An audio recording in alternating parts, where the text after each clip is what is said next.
Hi everyone, thank you for joining the first webinar in our three-part series on using in silico and in vitro approaches for next generation risk assessment of potential respiratory toxicants. This series is being co-organized by the US Environmental Protection Agency, PETA Science Consortium International, Syngenta, and Unilever. My name is Andreas Stucki. I'm a science advisor at PETA Science Consortium International, and I'll be co-moderating today's webinar with Sophie Cable, who is a product safety scientist at Unilever. We have three speakers today who will be presenting on the topic of exposure. First, we will hear from Kuczaj of Philip Morris International and the University of Twente, then Annie Jarabek of the EPA Office of Research and Development, and finally from Josué Snickman of the Technion Israel Institute of Technology.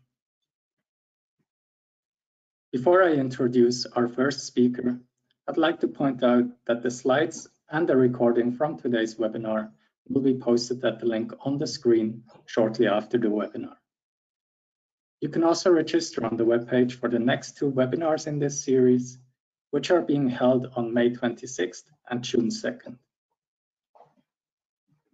There will be time for questions for all three speakers at the end of the last presentation. Everyone is on mute, but you can type any questions in the question section within your GoToWebinar toolbar, which should be on the right-hand side of your screen. If you send in a question or a comment, please indicate if it's for a specific speaker or for everyone. I now turn over to Gino Scarana from US EPA for his introductory comment. Thank you, Andy. My name is Gino Scarano, and I'm a senior advisor in the New Chemicals Division in the Office of Pollution Prevention and Toxics at the US EPA. We're proud to be a co-organizer of this three-part webinar series, along with the PETA Science Consortium International, Syngenta, and Unilever. I do want to thank the organizing committee for pulling all this together and doing all the hard work, especially Andy and Amy from the PETA Science Consortium. So with that, I'd just like to welcome all of you. I look forward to hearing the presentations and invigorating discussions afterward. Thank you very much. Thank you, Gino. Speaking first today will be Dr. Arkadiusz Kuczaj. Arkadiusz is the manager of Aerosol Innovation and Dosimetry in the Biomedical Research Department at Philip Morris International R&D. Since 2013, he holds an associate professor position in industrial computational modeling at the Department of Applied Mathematics of the University of Twente in the Netherlands. His scientific interests include experimental and computational methods in life science applications, with primary focus on aerosol inhalation, novel in vitro methods, and pulmonary delivery. Arkadiusz, the stage is yours. Hello everyone, and thank you for the introduction and this opportunity to talk about the aerosol dosimetry. In this presentation, I would like to give an overview of challenges in accurate aerosol dosimetry predictions using in silico and in vitro approaches for risk assessment methods, with particular attention to liquid evolving aerosol mixtures. We will discuss aerosol dosimetry challenges from the perspective of human lung delivery, but in connection to existing in vitro exposure systems and methods. I hope you find this seminar insightful. Here is a brief outline of my presentation. We start with general exposure and inhalation aerosol dosimetry considerations, including aerosol physics, moving into physical and chemical aerosol characterization challenges, talking briefly about developments in the in vitro exposure research and links with PBPK modeling, and finally moving into in silico aerosol modeling. I will try to convince you that in order to overcome existing challenges, only synergistic multidisciplinary approach combining all efforts can advance science as well as technology development. I will start with a few introductory slides to set the stage. I believe we are well aware of mechanisms driving the aerosol transport to the lungs. This eventually leads to partial aerosol deposition captured by the original or total deposition efficiency plots. Deposition efficiency versus aerosol particle size comes from the superposition of various contributing mechanisms like Brownian diffusion, inertial impaction, gravitational sedimentation, possibly interception and electrostatic forces. We could easily further complicate this picture by adding turbophoresis, thermophoresis, and so forth, but this is not the aim here. These forces are leading to a typical U-shaped curve of aerosol deposition efficiency versus particle size that is very common. Two important messages here are, firstly, all aerosols are continuously evolving in space and time, which lead to the alterations of their physical and sometimes chemical properties. This is of particular importance in conditions when sudden thermodynamical change occurs. For example, this happens when aerosols are entering lungs with increased temperature and humidity, or enter any exposure system in which dilution is applied to achieve required particle number density or chemical concentration.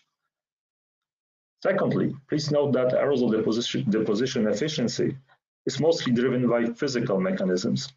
Thus, both flow and thermodynamical conditions at the exposure site are of huge importance. On the presented sketch, we can find a typical aerosol delivery process, which was initially drafted as a typical path for therapeutic aerosol delivery, but in fact it can be seen generally as occurring in any exposure situation in which the aerosol is generated, then further administered by, for example, exposure system, and transferred to exposure site, causing biological effect, which can be therapeutic as in case of tested drug, or toxic, as often in case of risk assessment toxicity studies. In the in vitro research, rarely happens that generated aerosols are immediately brought to the exposure site. Taking into account two main messages from my previous slide, that aerosols are continuously evolving and deposition is driven by mechanical mechanisms, we are arriving at a tricky position that we may characterize generated aerosol that has little in common with respect to deposited aerosol. Thus, performed exposure conditions are far away from initially anticipated. The obvious conclusion here is that we should pay attention to the importance of aerosol characterizations at the right time and space. With this in mind, we finally arrive to the situation that we can introduce the key player of today's talk, aerosol dosimetry, which is distinct to exposure. Looking from the biological perspective of any risk assessment toxicity studies, we need to finally become quantitative, and it becomes crucial to measure, calculate, or often estimate the actual dose. I have collected here various definitions used in the literature, also depending on the field of interest. Inhalation toxicity studies, in vitro exposure, or therapeutic aerosol delivery. Key messages here. Apart from using appropriate definition for our purpose, we also need to stay precise with it, as it may even become wrongly interpreted. We will talk about this later. We should also look at the aerosol as a mixture of solid and liquid particles embedded into the gas phase together. For liquid particles prone to evaporation, this may become of huge importance, as due to gas-liquid partitioning, the actual dose could be a superposition of deposited aerosol and absorbed gas phase. Accurate dosimetry prediction often need to rely on measured aerosol characteristics or require extrapolation, and not always can be accurately online or offline quantified. We have reviewed existing approaches and challenges in the aerosol dosimetry, in particular for liquid aerosols, from the perspective of ADME and PBPK modeling, including quantitative in vitro to in vivo extrapolations. Details can be found in the given publication. And over a few next slides, I will try to summarize them briefly. As already discussed,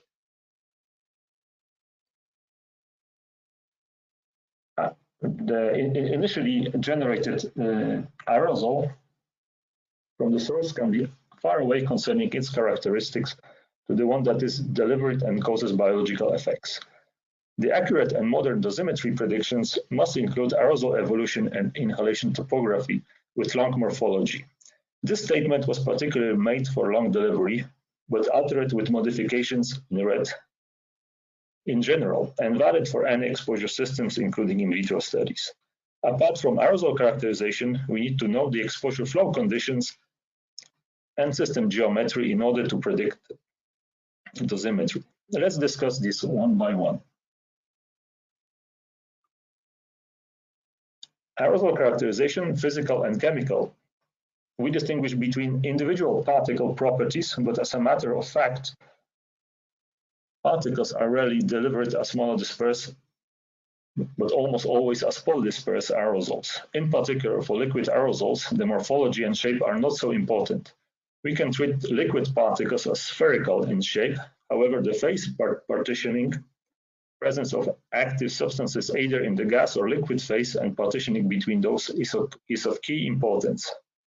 Particle size distribution, similarly as for solid powders aerosols, is important, or even more important, as liquid aerosols will be prone to not only to the hygroscopic growth, but they will also more rapidly evolve due to changes in the surrounding thermodynamical condition. We often assume a log normality of particle size distribution and parameterize it by the average particle size and width of the distribution, which together with particle number density give minimal set for physical aerosol characterization. Due to sake of time, I skip here any discussion on mentioned other properties that may influence or alter aerosol deposition. Despite enormous progress in methods for physical aerosol characterization using various measuring principles, we still are missing reliable non-invasive techniques that would allow to measure submicron particle aerosols with large particle number density. Current methods often involve dilution that amplifies aerosol evolution, and as a consequence, we obtain very accurate measurements, but unfortunately, neither in the place nor at the time we would like to get those. Chemical characterization. My intention here is not to review existing sophisticated spectrometry methods that measure the concentration of given chemicals, but pay attention to one particularly important, often neglected fact concerning liquid aerosol mixtures and their properties. Although we can very reliably assess individual substance properties, there is a substantial scientific gap in the presence for data and models concerning multi-species mixture properties. Mixtures properties are often not a superposition of individual substances properties. Leading examples here are surface tension, vapor pressure, or boiling properties of mixtures that no longer follow stoichiometric predictions of Rose flow, leading to substantial modulations of equilibrium conditions. Although the governing mechanisms are already well known and engineering solutions are present, as for example, introduction of the activity coefficient to account for the non-ideality of the mixtures, the experimental method and existing data are very limited in this respect. Moving further into lung aerosol delivery, including lung morphology and inhalation topography, our knowledge concerning lung morphology, including individuals' specific versus population relevant differences, is very limited. Our knowledge comes mainly from the Loveless morphometry report from 1976, with sparse publications reported since then. There's still a lot to explore in this area. This is of particular importance for developing in silico models for predictions of aerosol delivery, to which I will return later in this talk. Inhalation topography in connection with aerosol dosimetry plays a major role. Effectiveness of best aerosol inhalers generating very controlled aerosol dose will be zero if not linked with inhalation topography. Similarly, for the in vitro methods, the flow conditions ultimately define acting aerosol deposition forces. In vitro aerosol deposition methods are often linked with particular mechanisms of deposition, for example, sedimentation, while due to handling sensitive tissue cultures, actual mechanisms acting in the upper respiratory tract like impaction are not leveraged. The flow rates for aerosol delivery are often driven by the need of dilution of delivered aerosol, while at the same time sampling of the aerosol towards exposure site. In order to illustrate the importance of such factors for in vitro exposure, I would like to draw your attention to simpler experiments that we have performed in the in vitro cell 2448 exposure system in which by using a single photon ionization mass spectrometry, we have measured an online concentration of selected substances present in the aerosol under varying dilution conditions. Likely due to alterations of the physical aerosol properties, particle size distribution, and physical forces acting inside the exposure system, the measured concentrations of substances were altered depending on the dilution protocol. As a direct consequence, depending on the applied dilution protocols for the exposure, the delivered dose may vary, making two the same experiments with the same total dilution rates, but applied in a different manner, non-comparable. We need to pay attention to these details. Those calculations must take all of this into account. For example, Association of Inhalation Toxicologists recommends the following equation for delivered dose calculation. In fact, this is an exposure, not dosimetry calculation. Inhalable fraction is often set to 1 for simplicity. Similarly, for the in vitro, simple estimations are performed that are based on the substance concentration delivery and available surface area of the insert. As pointed out, more sophisticated methods inclusive to discuss aerosol physics, inhalation topography, and lung morphology must be taken into account. Do they exist? Yes. Are they currently at a satisfactory level? Not yet, in my opinion. In connection with PPK needs for accurate aerosol dosimetry, a number of simplified or more sophisticated methods were developed in order to predict dosimetry due to exposure. Here is a general schematic view in which we distinguish three major classes for aerosol dosimetry assessment, namely simple volume surface estimations that are often not sufficient, whole lungs models that take into account simplified aerosol inhalation physics with relation to geometry of the lungs. Similarly, simplified 1D models were developed for in vitro aerosol deposition, but mainly for liquid-based immersed cultures, as for example the ISDD model. And finally, very detailed computational fluid mechanics models that theoretically are able to take all the complexity concerning aerosol delivery process, but being at the same time often not computationally feasible or well verified and validated. From the given perspective, in my opinion, simple volume surface estimations should be abandoned. The most sophisticated CFD approaches should be used for validation of existing and currently developed 1D models. In this slide, we have a very shallow but still concise overview of their origin and content, dating back to the ICRP work on radiological protection and MPPD model developed by ARA, being the most sophisticated publicly available software tool. Despite enormous efforts taken along this path, the current models still suffer from inclusion of limited number of airways geometries, limited available correlation validation data. In addition, they were developed for solid, non-evolving particles. As they are usually constrained to selected geometries, they cannot be directly used for the in vitro dosimetry predictions. There is a big room here for their improvement and subsequently validation. This statement brings me back to all the considerations discussed so far, with the leading word that accurate aerosol dosimetry is needed and requires multidisciplinary and synergistic efforts taken to advance it further. When saying synergistic, I refer to combining all experimental and computational efforts that often serve complementary in situations where experiments cannot be performed or data difficult to interpret due to inherited complexity of experiments. For the rest of my presentation, I will give a few examples of developments pursued in my group that concern discussed challenges.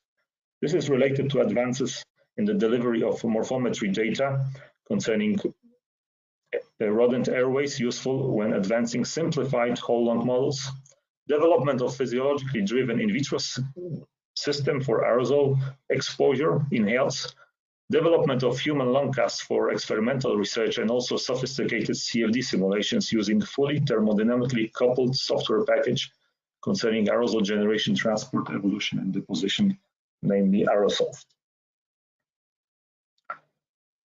Can we reliably in silico predict dosimetry serving inhalation toxicity assessment?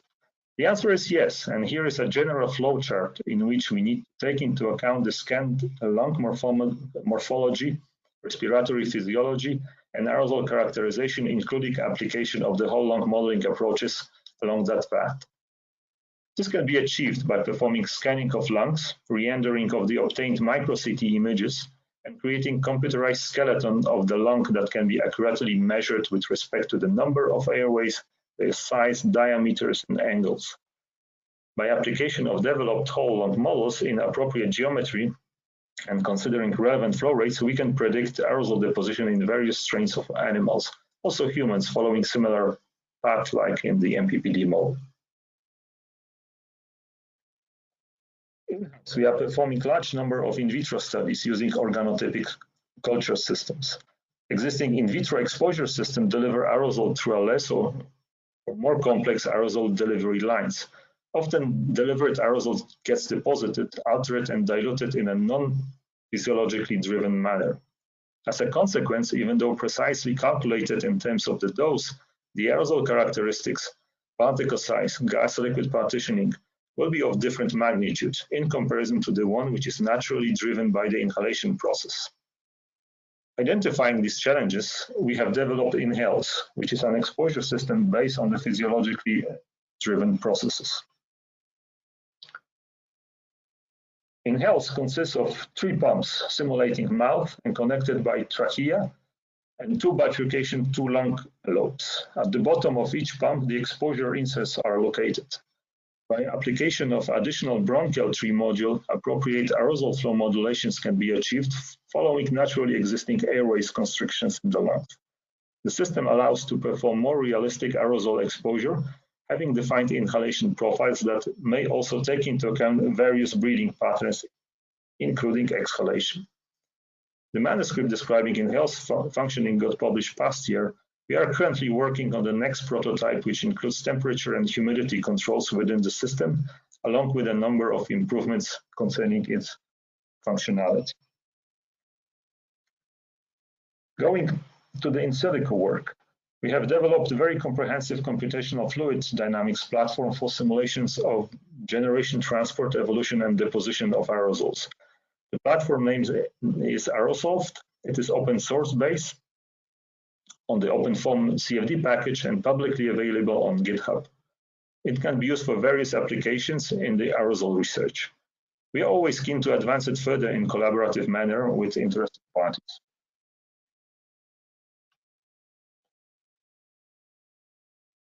Going a little bit further, the listed literature at the bottom of this slide, which mentions mainly review manuscripts, gives an insight into enormous effort dedicated to CFD with a large number of contributors. Despite the effort, apart from few existing commercial CFD codes with limited capabilities, many of the CFD codes are academic and often developed for one-way coupled transport for non-evolving particles.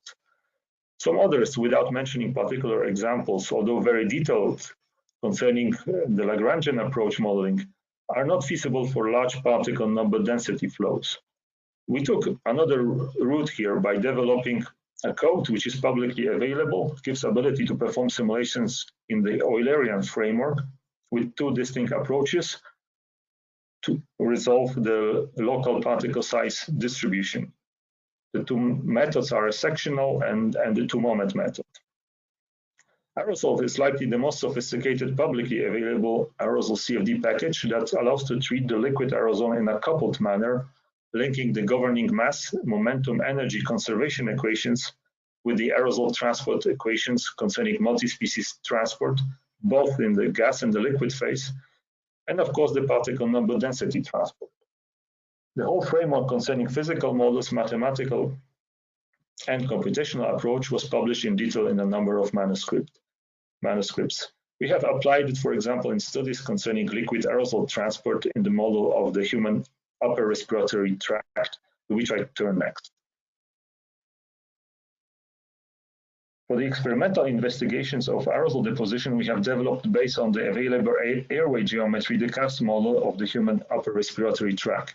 The unique feature of this CAS is that the fact that it is temperature controlled and is constructed from segments that can be individually processed concerning aerosol deposition.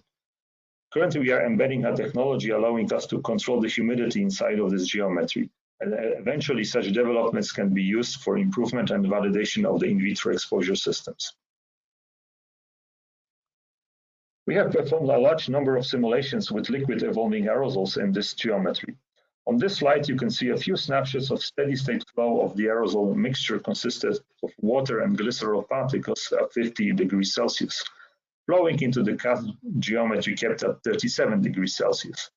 98% of the relative humidity is kept in the cast, applying appropriate boundary condition. As a direct result of the particles' condensational growth, the differences in the local particle size are significant, which turn to average increase of the diameter in the consecutive parts of the cast from the mouth down to the trachea. These alterations of the aerosol size lead to changes in the aerosol deposition magnitude, which can be further experimentally and computationally assessed. Similarly, for the multi-species liquid aerosol, modification of the activity coefficient of the active ingredients leads to altered gas-liquid concentrations of this ingredient. Non-ideality of the liquid mixture alters its evaporation ability with respect to the thermodynamic conditions. This eventually has direct impact on its deposition and absorption ability along the respiratory tract and modification of the pK profile. On the slide, we see exactly the influence of the activity coefficient just as a parameter study with respect to the gas and liquid mass partitioning. Currently, we are devoting our efforts towards accurate dosimetry predictions for evolving liquid aerosol mixtures, taking into account aerosol physics, long inhalation topography, and airway topology, with direct coupling to PK models. Our aim is to benefit from already developed CFD package with detailed physics and chemistry, while construct simplified in space, but temporarily fully resolved system code, allowing to simulate and predict accurate dosimetry for various purposes, including in vitro systems. I would like to conclude with a few key statement messages stating that exposure measurements are not sufficient for dosimetry calculations. Secondly, evolution of the aerosol leads to the alteration in its physical-chemical characteristics, including particle size and gas-liquid partitioning. These have impact on the regional and total aerosol deposition and absorption. Finally, stating that synergistic effort related to the simplified system codes modeling development that take into account experimental and computational data for validation has the potential to improve current and develop further better aerosol dosimetry predictions. Last but not least, I would like to acknowledge all colleagues who contribute to this research.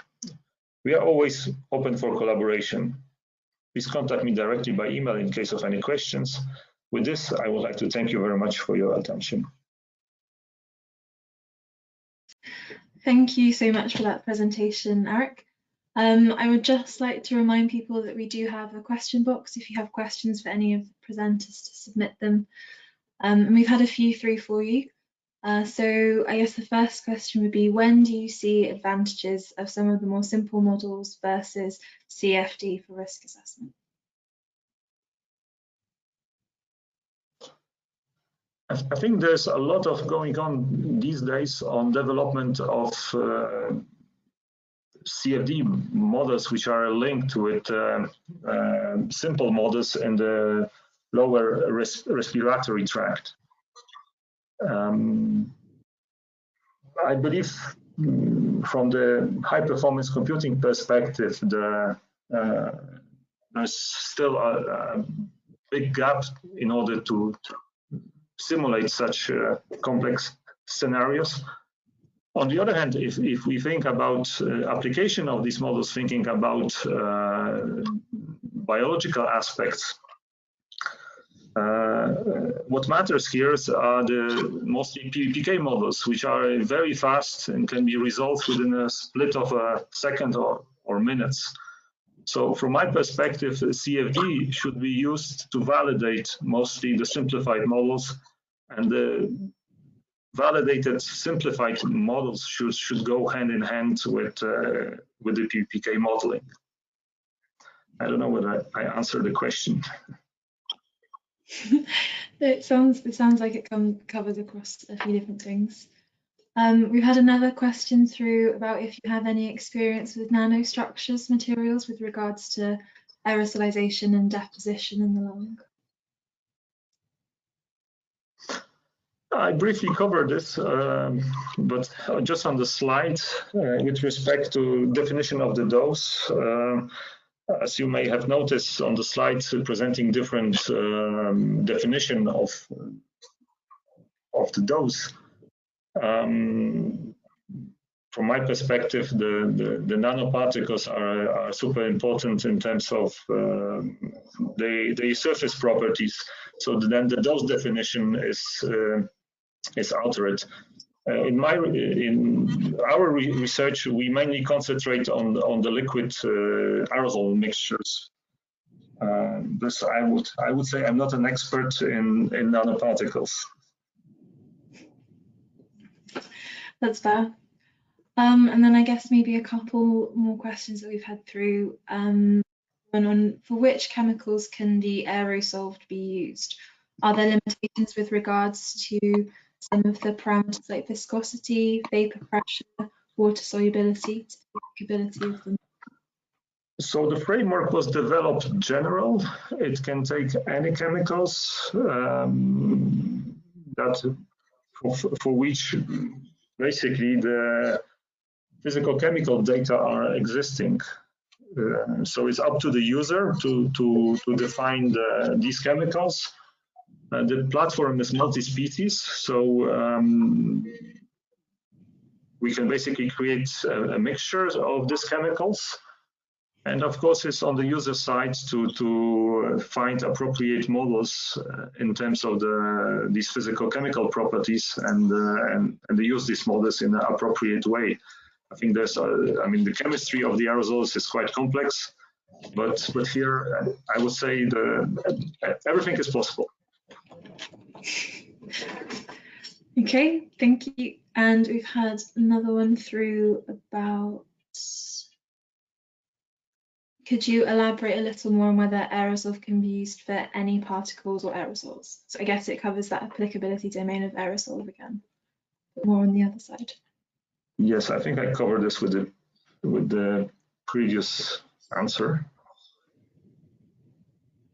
Okay.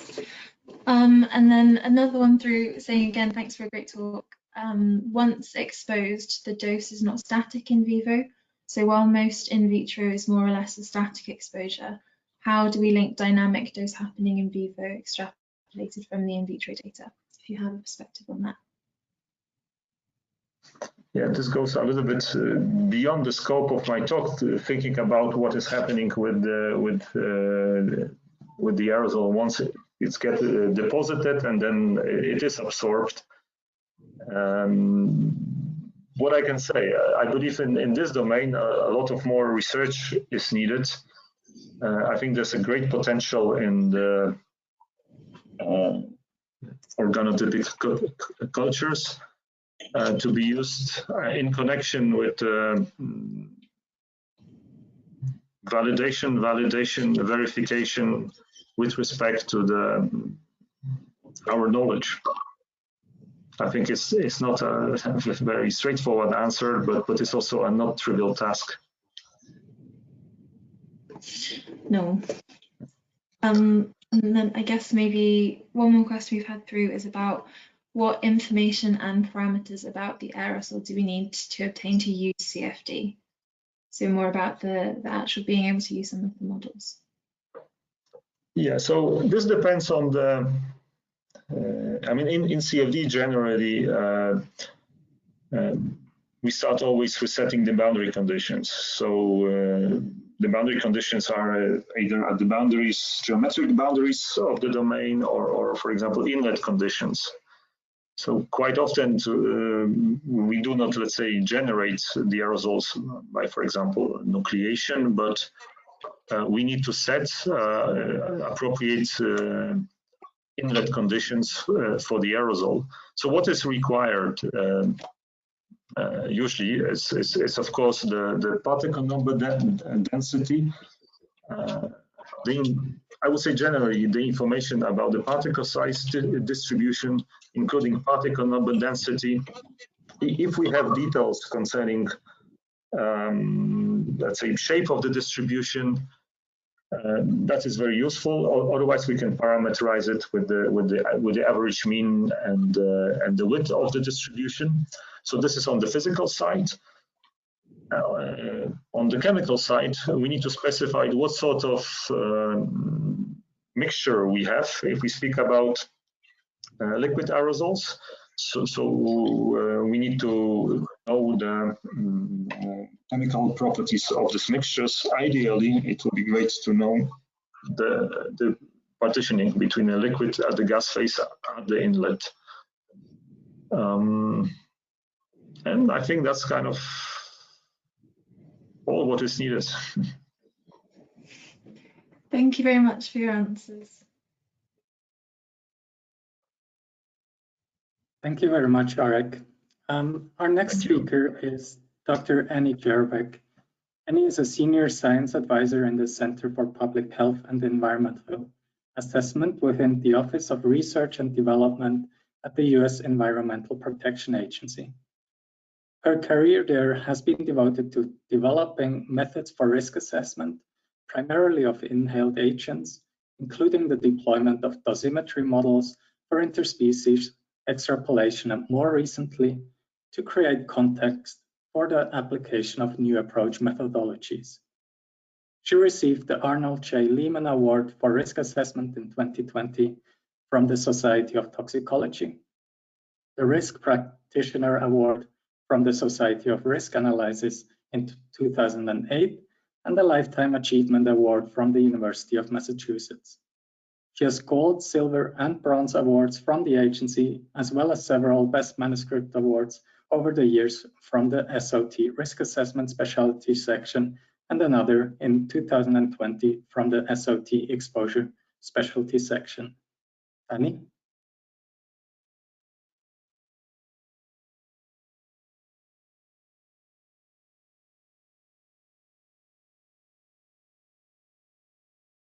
I think you're still on mute, Annie. Last technical difficulty to overcome, unmute.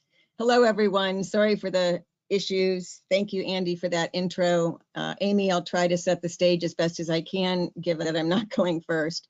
My talk today is advancing application of NAMs and evidence integration and risk assessment, and dosimetry is key to exposure alignment.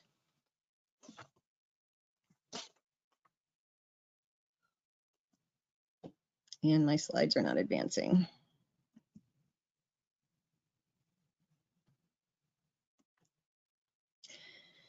The topics I intend to cover today are these, and the disclaimer in the lower right-hand side notes that these views are mine and do not necessarily represent those of the agency.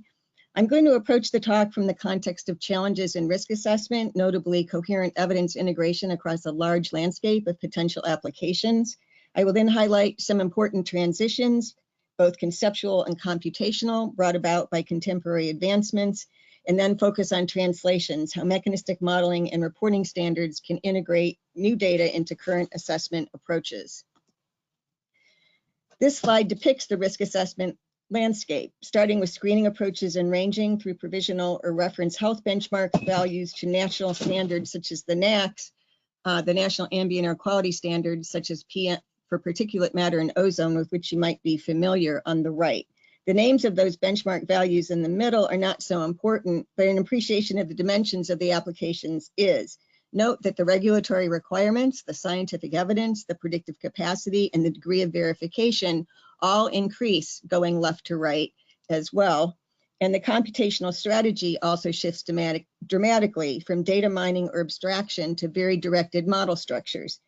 Typically then in risk assessment, there is a problem formulation step where you try to fit the approach to the purpose of the assessment. This means that there are very different data sources and strategies that can be confusing, especially when introducing a new discipline such as in vitro testing. And I hope to convince you that a mechanistic approach can create a coherent context across the landscape. So the challenge in risk assessment, regardless of what type you're doing, is evidence integration, and that's also known as the sausage making. We have to integrate whatever data are available.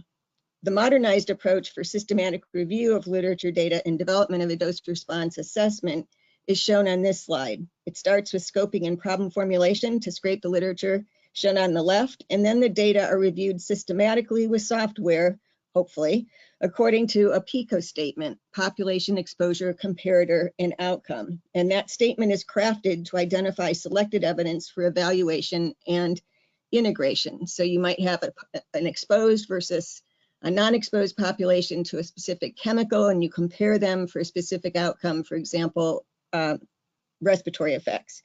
Note the three parallel streams: human, animal, and mechanistic.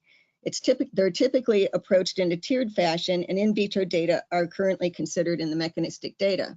However, note also, or think about the fact that those types of data have very different exposure systems. Dose is described at different levels of biological organization. There's various types of outcomes and modeling approaches. And again, mechanistic data are not considered in an integrated structure. One of the first important transitions that I want to highlight is that we are in the era of what's been called the 3V. So big volume of data, fast measurements and computing power, velocity, and multiple sources of data or variety. In the toxicology arena, this era has ushered in a renewed attention on reproducibility and rigor. I refer you to the editorial by Waller and Miller. But it also means that researchers and data generators must realize that their data are going to be repurposed. So Rebecca Boyles has defined and wants us to realize that we need to establish a data ecosystem. Data are going to be shared and we should do it with a common infrastructure, and appreciate also that that data integration I showed on the previous slide is now being more and more ontology-based and even artificially intelligence-based. So we really do need a common semantics and data repositories. We need to invest in making data born interoperable, and also appreciate that publication alone is insufficient for something to be applied in risk assessment. And I'll get more to reporting standards later in the talk. Another important transition has been that to a more comprehensive risk characterization, especially under the revised Toxic Substances Control Act, where exposure-directed evaluation is mandated. This new conceptualization started with the adverse outcome pathway, or AOP, depicted in the lower right-hand side in pink. It was developed by colleagues in EPA's ORD and depicts pathogenesis as a series of key events, or KE, following a molecular initiating event, or MIE. And the macromolecular initiating event is shown with the little red reaction there on the left, and it progresses through key events, the cell, organism response, and population response. Note that the AOP is not a chemical specific, but rather a biological signature of a stressor.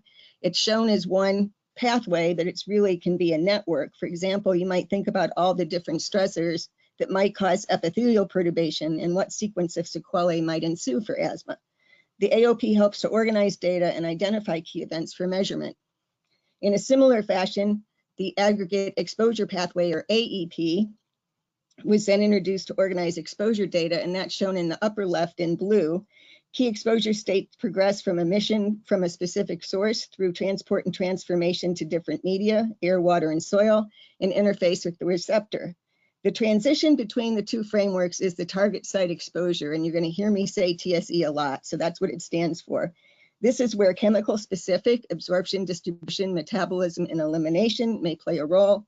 I assert that dosimetry modeling is the critical link to better understanding the key events of the adverse outcome pathway and to utilize mechanistic data in a coherent fashion for various exposures. So this really is, it always has been the sticky wicket between exposure and dose response, and now it's formalized in this critical link. The next transition, of course, is the new focus on alternative animal testing. As part of this transition, the term novel approach methods, or NAMs, has been coined, and it is worthwhile to note there have been strategic plans developed to reduce animal testing and deploy data from NAMs in regulatory decision-making. Under TSCA, the EPA views NAMs as equivalent testing strategies, and critical steps shown in the lower left to begin to deploy these assays are shown. And I'm going to focus mostly on establishing scientific confidence and demonstrating application. The strategy for successful deployment consists of three main components. First, you need to identify, develop, and integrate the NAM into approaches to build confidence, see how they work, establish their reliability and utility, and of course, to implement. A success story was built for skin sensitization based on the local lymph node assay, where specific key events of a well-established AOP were identified to target new assays. This same strategy to use the AOP as a basis for creating context to advance our understanding has been adapted to inhalation testing, and that publication is shown on the lower right. It helps to target the in vitro assays to evaluate key events, and it's also important to evaluate the trajectory of acute events or assays to consider chronic pathogenesis. Thus, an important transition is to use the AOP construct as a mechanistic scaffold to characterize key events. In this publication, we specified various measurements that would characterize either the MIE or the subsequent cellular and tissue key events and responses at the population level. Note that the target site exposure is the critical link of entry into that AOP as a biological signature, and this is where dosimetry modeling can facilitate consideration of physicochemical properties such as solubility, vapor pressure, the particle size, ADME, as I mentioned, et cetera, to target measurements on an exposure or chemical specific basis. So we move mechanistic data to characterize the key events, and that helps to transition assays from prioritization to a quantitative AOP for in vitro to in vivo extrapolations. Translation amidst these transitions was noted by the NAS in its 2017 report entitled Using 21st Century Science to Improve Risk-Related Evaluations.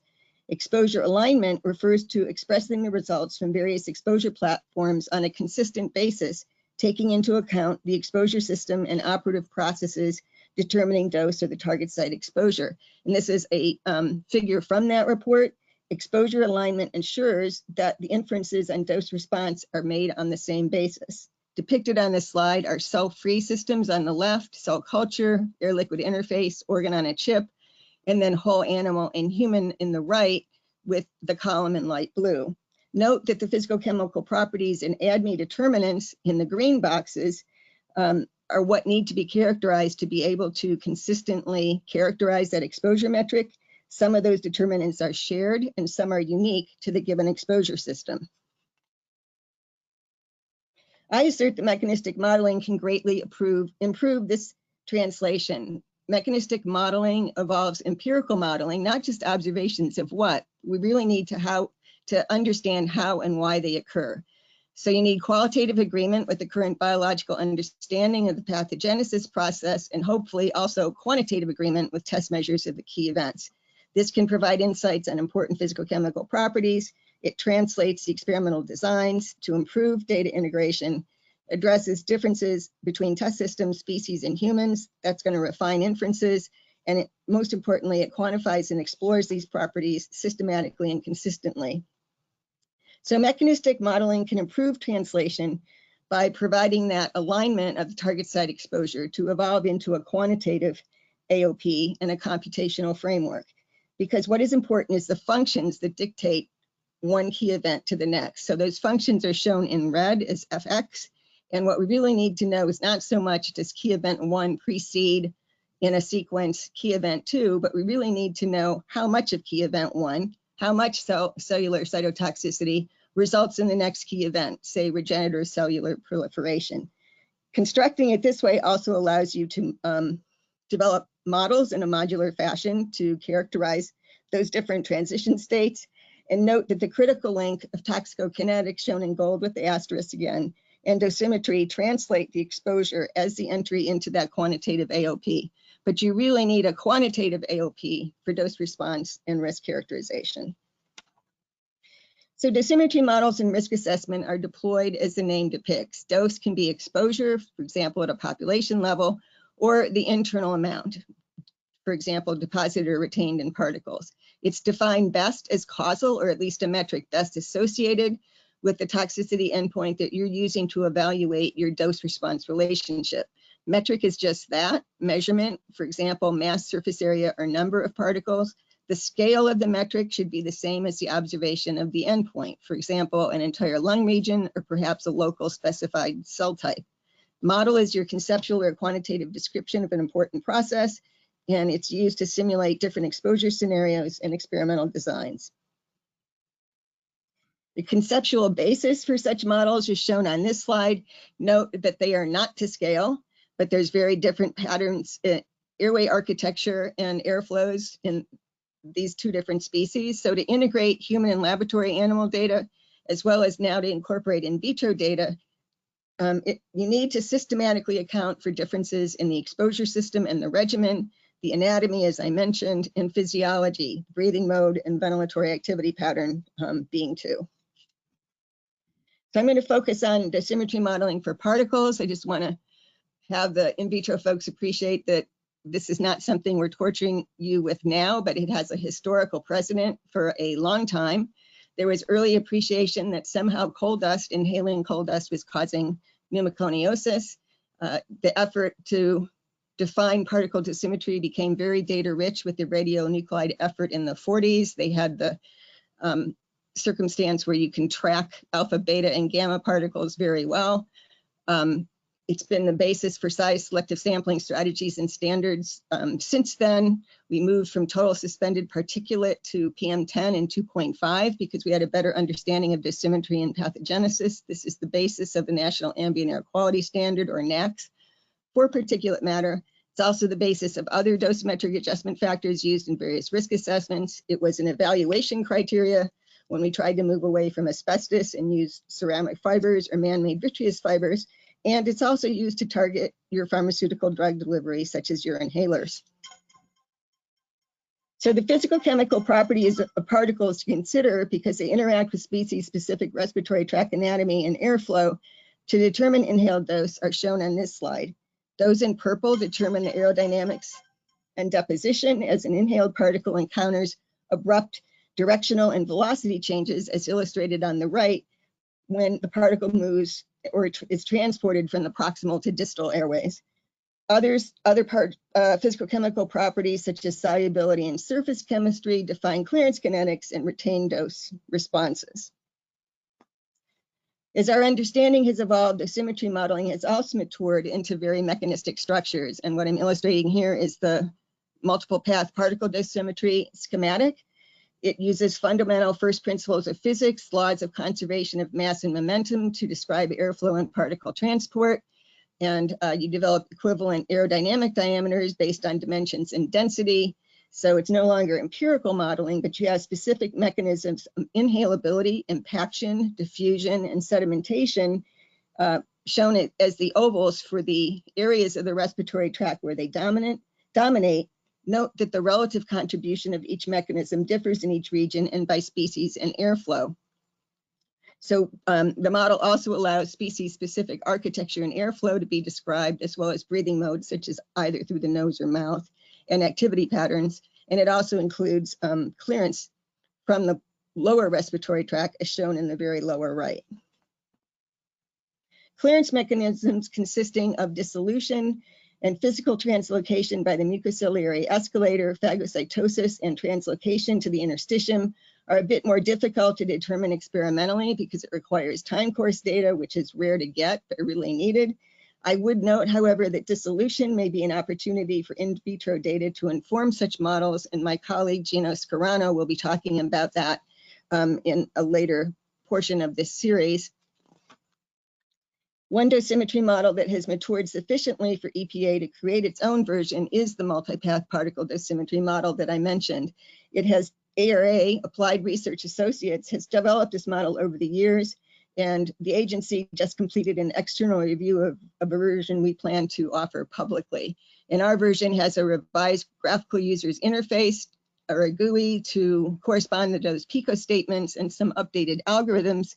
We also developed a technical support document and user's guide for a broad audience. The technical support was needed so that model developers could understand how they might want to extend it further, and a user's guide for a broad audience was necessary because a lot of risk assessors do not necessarily have expertise in inhalation toxicology. So we have an introduction to dosimetry, step-by-step explanation of input fields, guidance on input parameters and procedures, and some specific use case illustrations. We also chose this model as a base model because we're aware that coupling with computational fluid dynamics modeling, or CFD, is underway. You might hear a little bit more about CFD modeling later in this series. And it interfaces well with other models, such as PBPK, to describe tissue reactions, and those are anticipated in the future. With respect to exposure alignment, again, the incorporation of in vitro data into risk assessment must appreciate that this dosimetry is inherent for all experimental design. So dosimetry does happen in the dish. Considerations of transport mechanisms for particles in an in vitro system were shown to be a major factor in delivered dose. Illustrated on the right is the model of a computational model of particle sedimentation, diffusion, and target cell dosimetry, or the ISDD, developed by Paul Hinderleder and colleagues at Pacific Northwest National Lab. Note that diffusion and sedimentation are operative, as is particle density. The same transport mechanisms that I described for the respiratory tract are also operative in the dish. So the ISDD model just mentioned is shown on the left, and on the right, it was expanded to include dissolution, the ISD3 model. So these are two models available to describe in vitro dosimetry. Of interest was that the ions released in particles, as depicted on the right, were critical to understanding the toxicity. And this again reinforces the need for mechanistic understanding and accounting when constructing your dose metric. Both of these models develop the PNNL, account for dosimetry that dictates dose in a submerged system. This slide is from a colleague, Jessica Murray, from the Inhalation Toxicology Facilities branch at EPA. This is their cell culture exposure system on the left. And she has used computer-aided design, CAD, and computational fluid dynamics again to allow virtual testing of air-liquid interface exposure technology. So they've demonstrated that this predicts volatile organic chemical and aerosol delivery to allow the CESS to be redesigned for aerosol transport. It had a major impact on the design, and this modeling in advance was time and cost effective to target appropriate dose and optimize operational parameters. So you can see that it's important for LE systems as well, and it's equally important for understanding dose, not just the design. Likewise, recently, Baha et al. Scaled the Reynolds number, and the Reynolds number is used to study fluids and determine whether the flow is laminar or turbulent in different size situations. I was very impressed with the tables on the right where they do the translation. This is critical for exposure alignment. The equation for Reynolds number is shown in the middle. So density of the fluid, flow speed in your system, the characteristic linear dimension, and the dynamic velocity are all things that are important to characterize and then scale appropriately using the Reynolds number. So I call attention to that paper. I also call attention to a recent special issue in the Journal of Aerosol Science that discussed the need to characterize such parameters for exposure systems. So briefly then, dosimetry must be deployed to compute the target site exposure. Options range from default to sophisticated forms, and your confidence in the description is going to reflect that range. They differ by physical chemical property. Particles or gases have different models. They account for key characteristics of exposure. They characterize anatomical and physiological determinants, and they can determine dose in your exposure test system, be they submerged or air-liquid interface, and help guide the cell sample type choice. One recent application of dosimetry modeling I'd like to highlight has been is a TSCA application under the New Chemical Substances Program. Section 5 of TSCA does not require upfront testing for new chemicals, only extant data need to be submitted. So they typically use various methods to assess risks with these limited data. Evaluation can be based on a comparator chemical, and a chemical category is defined as a group of chemicals with structurally similar physicochemical properties and whose toxicity follows a relevant pathogenesis due to an analogous mode of action. And of course, read across using analogs is also typical. So two integrated approaches to testing and assessment are IATA to define two different categories, general surfactants by Drs. Henry and Keith Salazar, and poorly soluble low toxicity PSLT polymers by myself and Todd Stediford have been developed, where we deploy dosimetry modeling and NAMs. These have been accepted in chemical research and toxicology, and now you know why I was emphasizing particles. So the IATA is shown here for the poorly soluble low toxicity category, but strategically the two IATA are the same. Dosimetry plays a critical role in the strategy for evidence integration and evaluation in 3 different places where the stars are located. First, it's one of the inclusion criteria.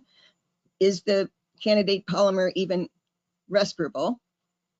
It then is deployed to translate dose across experimental platforms, as I've described, and it can be used to also target specific exposures. I would note that NAMs can provide data to inform the physicochemical properties and also the health effects, and as I mentioned earlier, to refine model parameters. So Dr. Scarano is going to tell you about how to change solubility rates in the multipath particle dosimetry model. The typical interspecies extrapolation to calculate a human equivalent concentration, or an HEC, is shown on this slide. The laboratory animal exposure concentration and regimen is simulated specifically and explicitly to calculate the internal dose achieved under those conditions. You then run the human model to try to figure out what concentration results in the same human equivalent internal dose metric, and that is your HEC. So, and I would note that the simulations are very specific to the regimens, and the reason there's an asterisk on the human exposure scenario is that you can then additionally target the human exposure scenario with specific data, not just making it equivalent to the animal, but then refining it to target the human scenario being evaluated. So this results then in a refining of the ChemSteer exposure estimates. ChemSteer is a screening tool for exposures and environmental releases. It estimates exposure as either the daily acute potential dose rate, the PDR, which represents an average exposure over an 8-hour workday, or a lifetime average daily dose, the LADD. Note that dose is in that definition, and so it's of note is that these are used to evaluate the margin of exposure by comparison with the HEC. However, now that we're using the model, the parameters used to calculate the PDR or the LAD are redundant with the MPPD simulations to calculate the HEC, and furthermore, they do not target specific exposures. So as shown in this slide, the mass concentration used to calculate the margin of exposure is typically the NIOSH PNOR value, not specific to, and it's not specific to particle size, distribution, or density. The parameters in red, such as the inhalation rate, the exposure duration, the days per year, were all explicitly simulated in the MPPD simulations. Furthermore, they're not targeted. So the MPPD could be employed again, as I described, to target the exposure with specific data, the size, distribution, and density, and solubility of the particular particle or aerosol exposure under question, as well as an activity pattern and duration. For example, if they're only exposed 3 days per week at a higher ventilation rate. So we're trying to incentivize quality data submissions. I want to turn now at the end to reporting standards. To meet the promise of evidence integration and deployment of dosimetry modeling, it is essential to cultivate best practices in developing reporting standards as a roadmap. And those in the clinical arena or pharmaceutical are well familiar with SEND, which is the standard for exchange of non-clinical data. And I'd also assert that the reason genomics has made such an impact is because there was the Miami standard, the minimum information about a microarray experiment. So we really want to foster the FAIR principles of findable, accessible, interoperable, and reusable. This will help us translate the target site exposure across exposure systems to aid in evidence integration. You should define your exposure system operating parameters and conditions, your rationale for the choice of cells and assays, and support interoperability with modular multi-scale dosimetry. We need to develop pipelines and analytical workflows with sufficient metadata that describe not just what, but how and why in your experimental annotation. Why was it done? How was it done? And curation and consistency of data should be done with domain expertise and in detail. This will foster interdisciplinary dialogue and allow us to repurpose data and understand the applicability domain.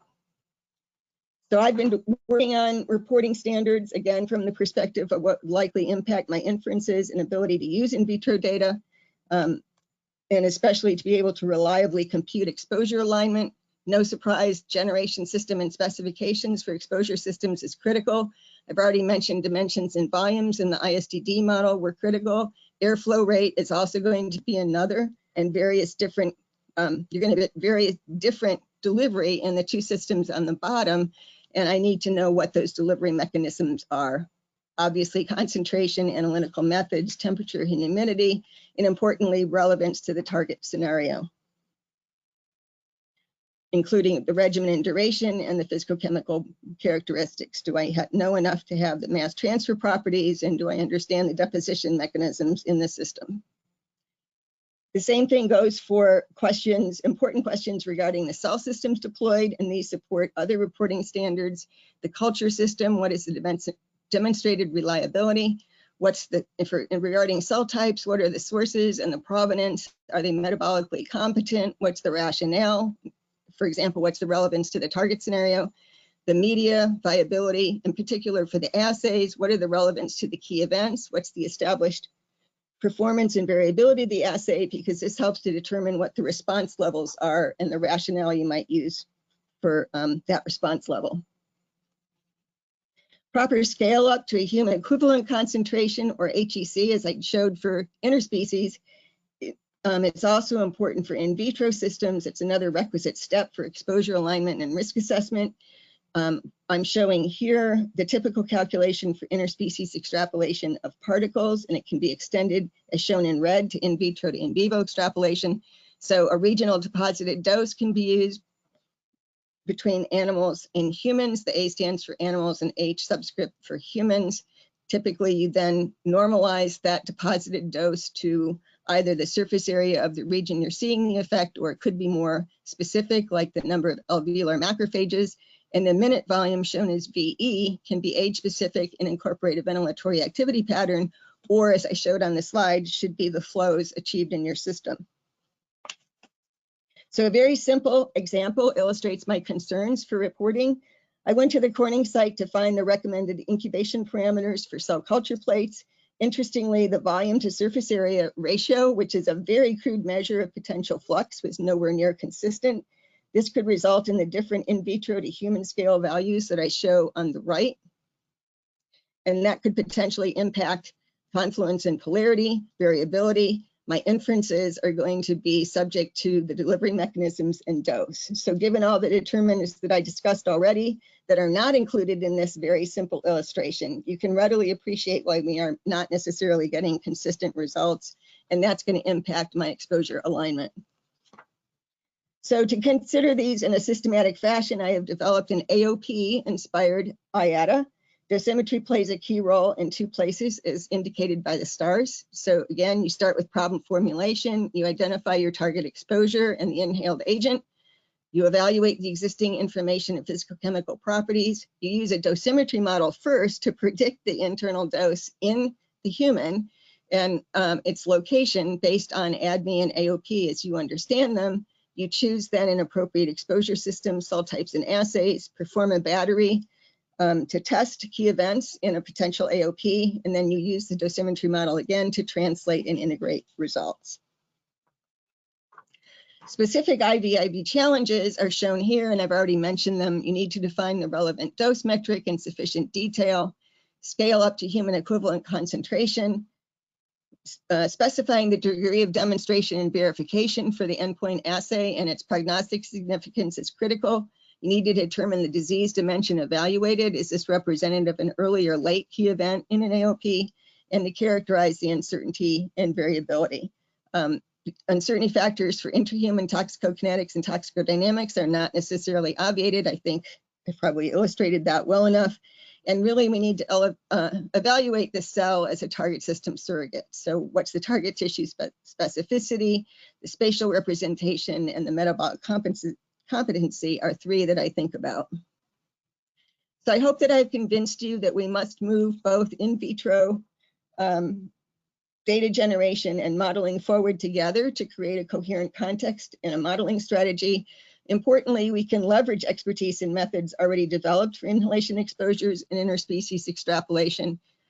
No matter what the system is, the exposure generation and characterization generation must consider the dynamics of the physicochemical properties, the transport and transformation in the system. We need to foster interdisciplinary dialogue, and I do think navigation guides for users, such as what we've developed for MPPD, are critical means to move this forward. The impacts on inferences and integration, I think, are these. We need to restructure workflows so the silos are not separated. Assumptions and consequences need to be appreciated both upstream and downstream, especially when you're talking about exposure to dose. That's a very sticky wicket. Clarify the terminology and context. We can elucidate study quality and utility with reporting standards. Incorporating computational outputs will help rectify units, and we need to provide modular modeling capabilities. This will support reusability and interoperability, and all aimed at transforming translation and improving evidence integration. In summary, to advance assessments, let's evolve empirical modeling to mechanistic multi-scale models that tell us how and why as a bridge to systems biology using key events of pathogenesis and quantitative AOP. That will help translate the target site exposure across exposure systems to aid and transform evidence integration. Analytic workflows are needed to align human and animal and to advance NAM applications. It will facilitate interdisciplinary dialogue and transparency regarding assumptions and foundational data. It will support interoperability in a modular fashion, and I can't emphasize enough that we need to appreciate assumptions and impacts on inferences as we move forward. Thank you so much for your attention and your patience with my technical difficulties. Thank you very much, Annie. We will hold all questions to the end, but please send them in as you have them using the GoToWebinar questions panel, and we will ask them after our next presentation. Also, please indicate whether your question is for a specific speaker or for all speakers. Our last speaker today is Dr. Josue Snitman. Josue is currently an associate professor at the Department of Biomedical Engineering at Technion, Israel Institute of Technology. He directs the Biofluids Laboratory with a stronghold in the areas of respiratory phenomena and drug delivery to the lungs. Josue has published over 80 peer-reviewed articles and is a co-inventor on several patents.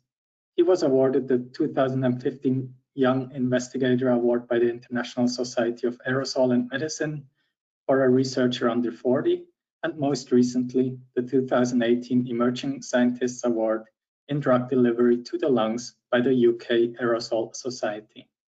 Josue?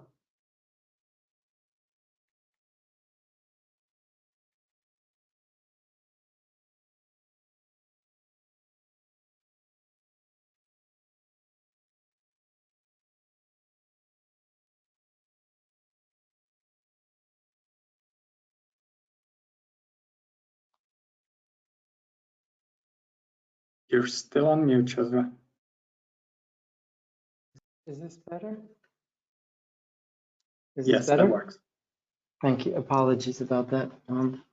I'll put my webcam. Is this okay? I hope you can see me in parallel. All right. So thank you, Andreas, for introducing me. I'm kind of seven hours ahead of everybody in the US on the East Coast. So I was just picking up my children from school.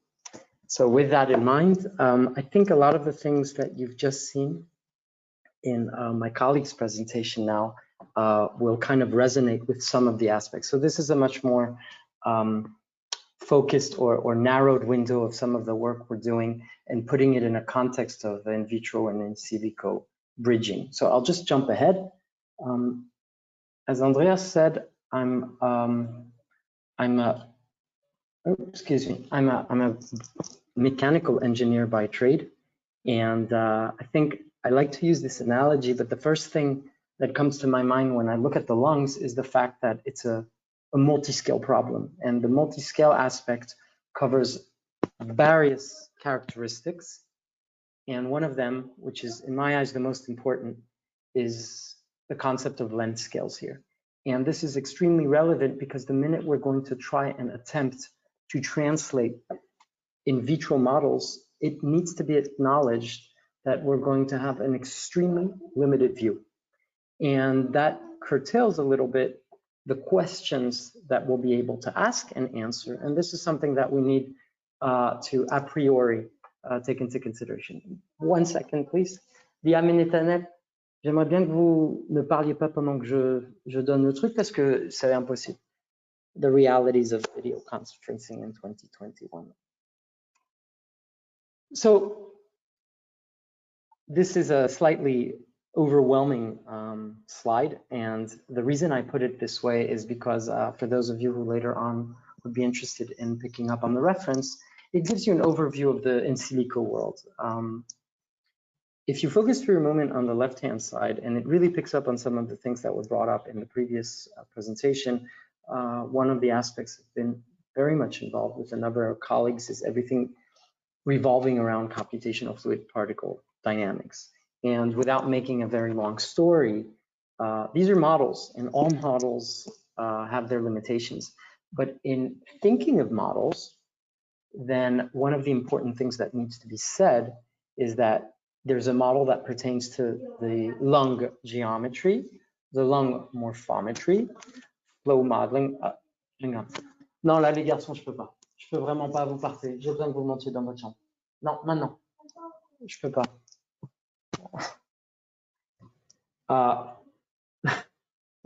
So, picking up airway geometry, flow modeling, and aerosol transport. And a bunch of things come into play, and they're captured here in the yellow sub groups, but this is not really the focus of where I'm trying to get at. The focus I'm trying to get at is really captured on the right-hand side.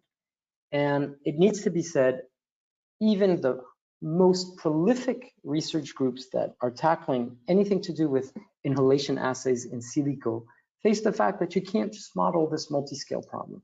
There is no way around it. Everything at some point requires either some kind of lumped approximation, but you just don't have the computational power to go blunt force.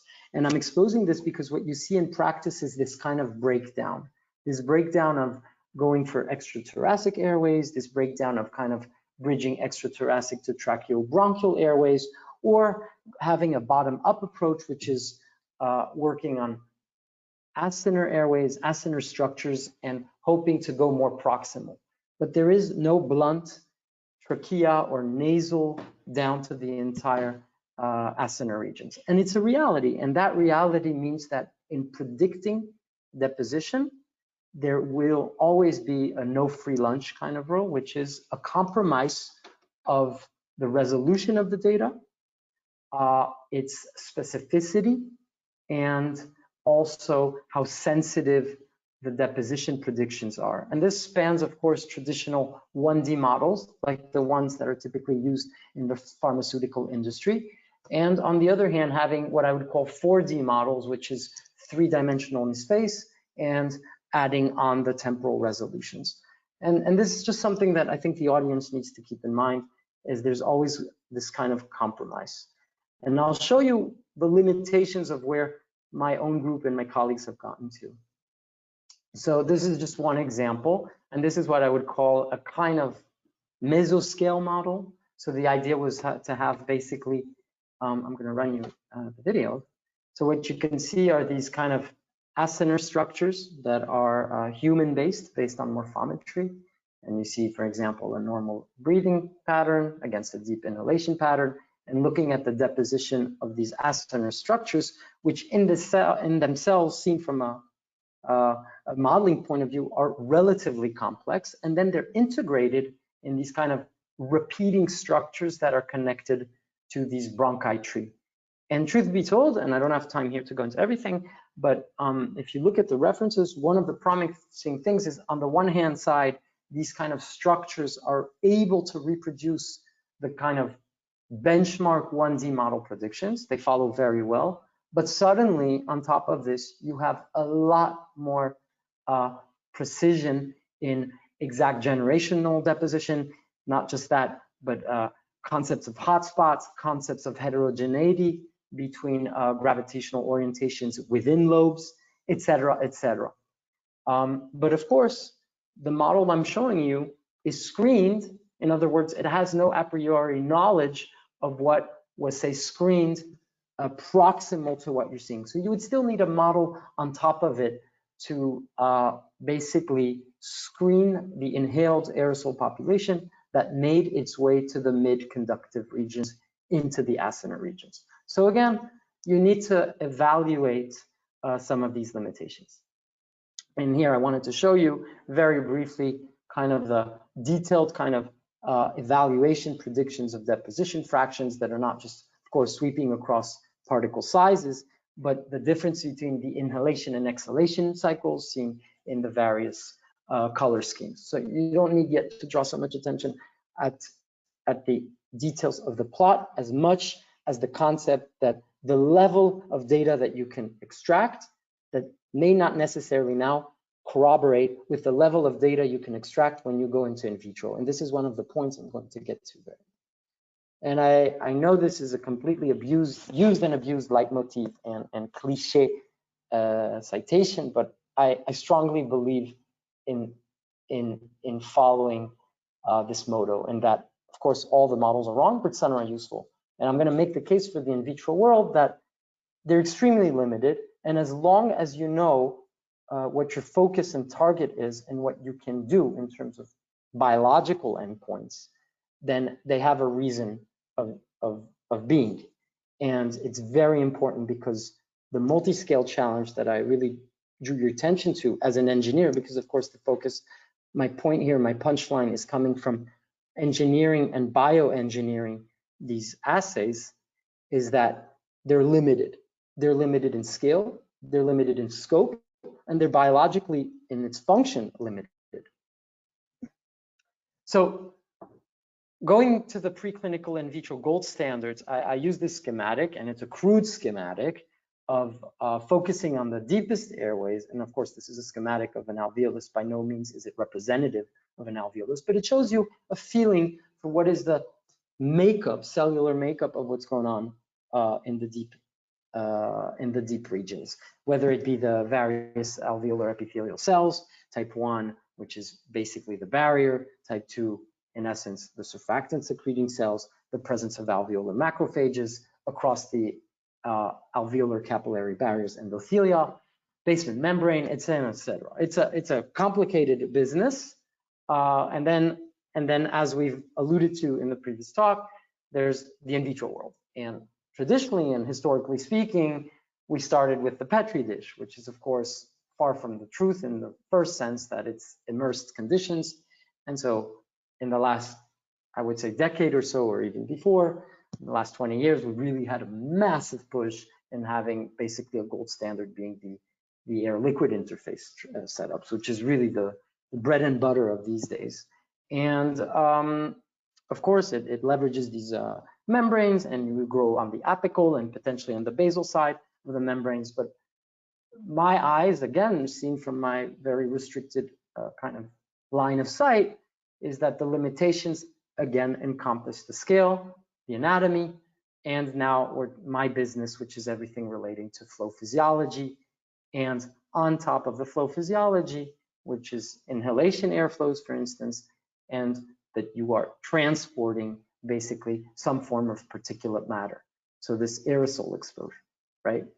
And this ties in very well with the previous talk, which is you started hearing about this Reynolds number and getting the flows right. And this is one of the points I'm going to try and draw on how to bridge new kinds of in vitro setups that accommodate for realistic flows.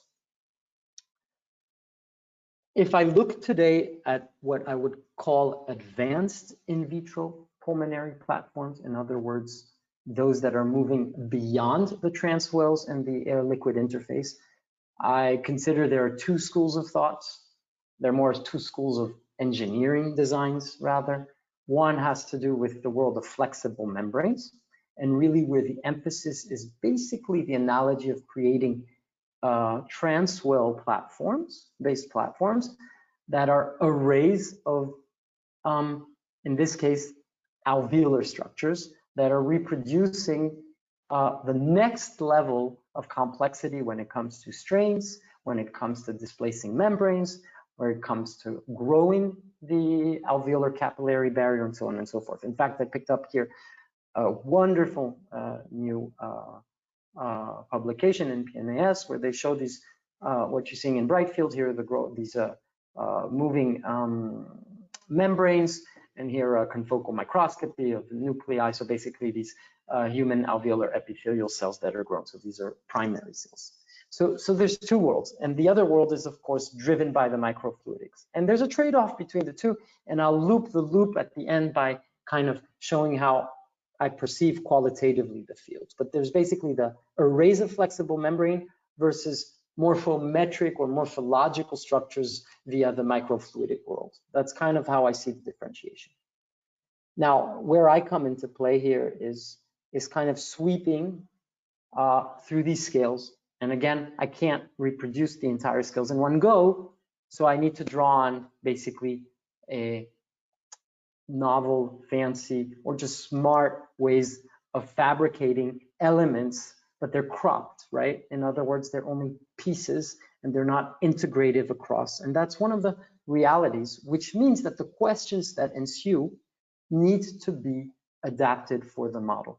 So in terms of engineering approach, the world of additive manufacturing has quite frankly revolutionized doing everything in-house. In other words, sweeping from the extrathoracic, upper airways, mid-bronchi to bronchioles.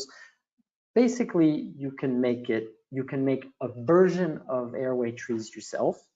When you cross over, and this is what you see on the right-hand side, in structures that are essentially sub-millimeter. In fact, the resolution that you need is on the order of 100 microns or less to create relevant alveolar-like cavities. Then there, really, we draw on photolithography techniques, ion etching techniques, and at least within the budgets of the printers that we use, we cannot directly print these structures.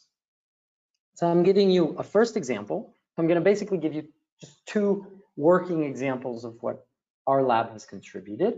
The first one being focusing, so I'm putting aside in today's discussion because it's really lung on chip, I'm showing you the chip scales. And here chip is not in the microfluidics, since it's printed, it's microfluidics, but it's printed, it's not photolithography based, it's basically small bronchi, bronchiolar-like structures. And in the example I'm showing you, this is actually a chip you would take in your hands, and this is what you can see on the left-hand side against a €2 coin. You would see, in fact, the airway tree, and your eyes would actually see, in fact, the epithelial culture on it. Here, we've used primary cells in this publication. They are normal human bronchial epithelial cells. In fact, what's relevant to keep in mind is that the fabrication of the device is 1 to 2 days, whereas the culture to differentiation before the assay itself, before the cellular assay, sweeps, as we know, up to three weeks to a month. So there's a very different time scale between the physical world and, of course, the biological world. What you're seeing here in A is basically a schematic of the differentiated bronchial epithelium, with B and C being respectively scanning electron microscopy of the mucus structure and staining of the mucus itself in blue with Elmer blue. So these are differentiated cells with a secreting secreting population, and in theory, we have not done imaging of the ciliated cells, so I've no proof that the cilia are fully functional, but the barrier properties, which you see qualitatively in D, E, and F, including in F, tight junction complex, such as the Z01, and what I'm not showing here is transepithelial electrical resistance, show that you have functional barrier properties. As we know in the in vitro world, you cannot start running any kind of deposition/absorption, that translocation assays if you don't have a functional epithelial barrier. Okay, so that was a little bit on the biological side. So again, my lab comes from, I don't do dosimetry. I have no claim yet, at least today, of doing dosimetry, but I'm interested in presenting platforms that allow for various inhalation exposure assays that have some realism to them, of course, and I really emphasize some realism. And when thinking of particulate matter, and this audience, I suppose, knows quite well, I'm not going to go into the adverse impacts on health. In fact, this slide, I read it also in the context of this whole past year, now year and a half, with infectious diseases and virus lab and aerosols. The point I want to draw is, by and large, when thinking of inhalation aerosols, the ones that really make their way beyond the trachea are typically in the 100 nanometer, that's order of magnitude, to 10 microns. The rest does not deposit, certainly not in the mid to deep airways, in the quantities when thinking, say, in particular of inhaled drugs. Because if you think of the ICRP, of course, there is a peak in the sub 100 nanometer size range. There is no benchtop, any kind of inhalation device, whether it be MDI, nebulizer, DPI, that delivers those kinds of sizes. So environmentally speaking, perhaps, clinically speaking, to the best of my knowledge, not. There's no nebulizers that's delivering a 10 nanometer droplet. We don't make it. That, we don't have any cheap technology that makes that. We can, but those are typically research kind of devices. So in what you're going to see, by and large, I look at the fates of inhaled aerosols that are in the regime of 100 nanometers to a few microns.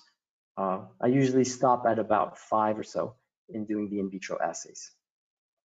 And if you think now of the bronchial model that I presented to you, the idea here is to move away from kind of spraying dosage on ALI. And the inspiration is to have networks of trees.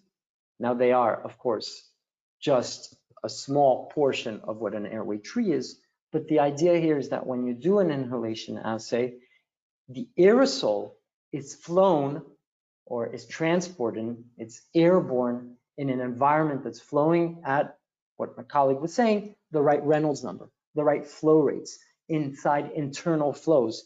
In other words, they're going through generations of airways.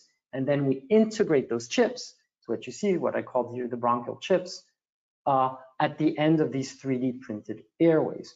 There's just numbers on the right-hand side that give some kind of physiological airflow matching. Now again, this is not high throughput assays, but it gives you a sense of ensemble measurements across various chips. In practice, a setup would look like what you're seeing on the left-hand side. It is a physical model that is connected then to these chips, and the chips have biological function. What you're seeing on the right-hand side are ensemble deposition measurements for a benchmark 2 micron polystyrene population. And we do repeats here. These are 8 chips, and you're seeing the ensemble deposition data for these 2 micron particles that are flown, in other words, inhaled at realistic inhalation flow rates that would occur in these mid to small bronchi. The top part are their experiments and basically the deposition data according to the generations of these small chips versus computational fluid dynamics simulations. And the nice thing is that really, if you do these assays correctly and you basically corroborate very, very well what the deposition predictions give you, which is extremely promising because it's basically driven by the physical determinants of aerosol transport. Now, please bear in mind that this is a section of the tree, right? It has no information, if you will, of what's going on more proximal to those generations.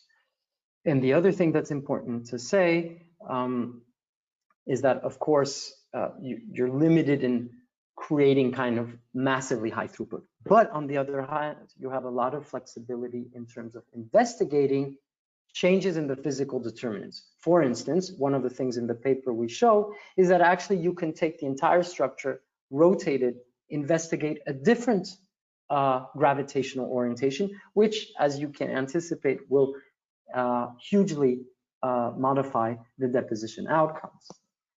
Just a word to say that from the physical determinants to the biological endpoints in this proof of concept, one of the things we did is looked at essentially flowing under realistic deposition outcomes and functionalizing the inhaled particles. So it was originally polystyrene beads, and then we basically functionalized them to have a well-known protein called VR1 that leads to a well-known apoptotic cascade. So the idea was basically to show that we could challenge the model with something that was cytotoxic with exactly the known inflammatory cascade through here, an apoptotic.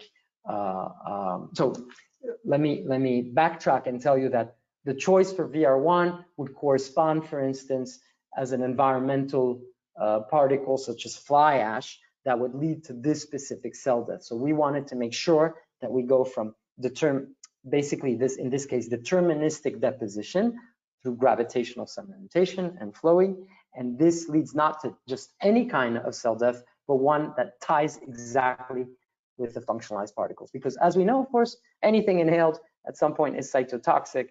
For instance, you can see on the left-hand side that polystyrene with just BSA, of course, will give you a reduction in viability against just flowing air, but nothing like what you're tangibly seeing once you have the VR1 complex. So the idea was to propose here something that's basically, by no means I would call it a plug and play application, and what I would like to see being more in situ inhalation assays, in situ like, that's something that's much more physiologically driven in terms of the inhalation part.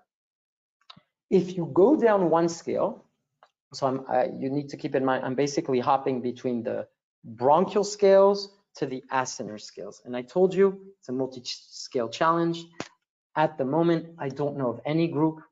It's not because I don't want to disclose other groups that are doing better or worse. There is, to my knowledge, no in vitro model that's sweeping through the generation and crossing from a conductive region to a respiratory region. So this is really the work going flip side. In other words, you're going bottom up and making an acinar airway tree with no a priori knowledge of what's in the conductive region. This is a relatively complex chip in the sense that it's actuated. The airway tree is planar, which is one of the big limitations of traditional microfluidics, photolithography, etching techniques. It's 3D in the sense that it's extruded, but it's by no means an acinar structure as a sponge's structure that has space-filling properties. But they are real cavities along a real tree that is three-dimensional, but it exists on a plane. What you see on the left-hand side in blue are surrounding water chambers, and you exert pressure on the thin walls surrounding this acinar tree, alveolated tree, if you will, and it actuates it. So what it means is that it's not like an invasive ventilation maneuver.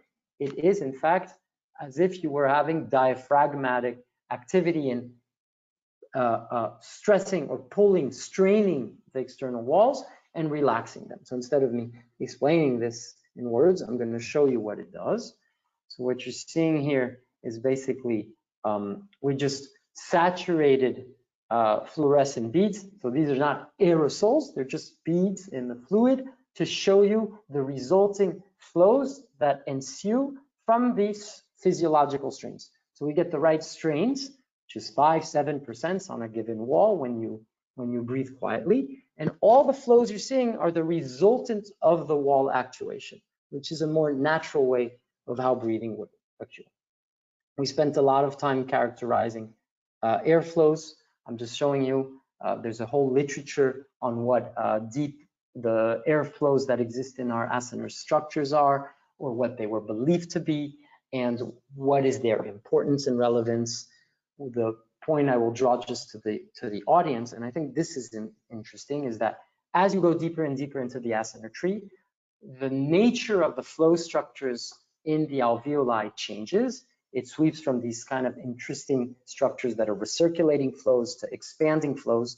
But the point is that seen from the life of an aerosol, and this is what the videos that are actually shown in real time of what life of an aerosol would be in a given alveolar cavity, that has the right flow properties, that has the right deposition properties.